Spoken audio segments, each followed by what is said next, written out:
This is Optimal Relationships Daily, episode 1608, How to Turn Your Painful Breakup into a Victory, by Eddie Corbano of lovesagame.com. Hello, everybody, and thanks so much for joining me today here on ORD. My name is Greg Audino. I'm your host and narrator, and this time I've got a post from the breakup master, Eddie Corbano, once again. He's going to help you turn your breakup into a victory, as impossible as that may seem. So let's see how he does it, give his work the floor, and start optimizing your life. How to Turn Your Painful Breakup into a Victory, by Eddie Corbano of lovesagame.com. Quote, "Remember that sometimes not getting what you want is a wonderful stroke of luck." That's by the Dalai Lama. I used to tell her all the time, if we broke up right now, you would probably be a little sad for a week or so, and then perfectly happy again, right? She was supposed to say that this wasn't true at all, and that she would be devastated, if not for the rest of her life, then at least for a few years. This would have proven to me how much she loved me.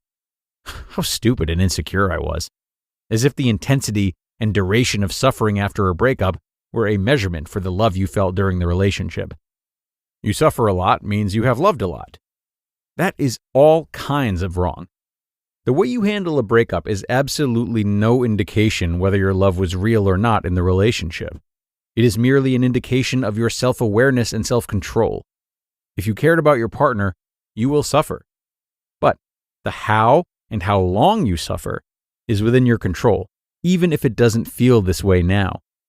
A breakup or a divorce is often a trigger for experiences or events that you may have hidden in your subconscious. Things you don't want to become aware of. Your dark closet. An existential event like a breakup opens this hidden closet with force. And then not only do we have to deal with the fact that our partner is gone, we are now additionally burdened with all the stuff that we've avoided so well over the years. The pain of past breakups, insecurities about ourselves, bad stuff from our childhood, and lots more. All of this inevitably leads to one fatal and yet so wrong conclusion: that we aren't good enough, that there's something wrong with us. And that, my friends, is truly dark and self-damaging stuff. Such a way of thinking, if not nipped in the bud, will damage you. It will prevent you from getting better, and even worse, it will keep you spinning in the rat race of bad relationships. Why do we keep choosing the wrong partners? Why do we keep having the same experiences over and over again? Quote, "Every time I thought I was being rejected from something good, I was actually being redirected to something better." That's by Steve Maraboli. When I finally woke up and realized that the problem was not with them leaving me, but that it was me attracting the wrong partners right from the start, it was a revelation.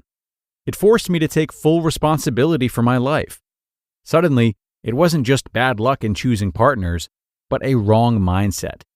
You can't fix bad luck, but you can fix a wrong mindset. Once I understood that my fate and my happiness was in my own hands, I knew that there was nothing that was holding me back. I stopped being a victim. I stopped blaming others for what went wrong in my life and started playing an active role in my life. I was passive for way too long. Things always happened to me. Now I make things happen in my life. This is what I wish for you. That you realize that you do have control over your life, and that you start playing an active role. Following the no contact rule is the first step. Taking care of yourself, of your needs, thoughts, and wishes is the next one. You have to put yourself first now. I know that all of your dreams and plans for the future have been shattered to pieces, everything you hoped for, and I'm really sorry for that. But you have the choice to see this event as the worst thing that ever happened to you, or the best thing. I know what you're thinking. How can something like this be the best thing that ever happened? Well, it was, for me. It's the event that made me the person I am today, and I really like how I am today. I hated how I was back then. Isn't that alone worth the pain and the despair? Of course, this had severe consequences. I mean, me liking myself all of a sudden. When you like yourself, magical things start to happen. You don't tolerate wrong partners. You don't tolerate your needs not being met. You don't tolerate not being happy. You want the best for yourself, no more and no less. And before you know it, your world changes. day by day, experience by experience. Until one day you wake up thinking, wow, how did this happen?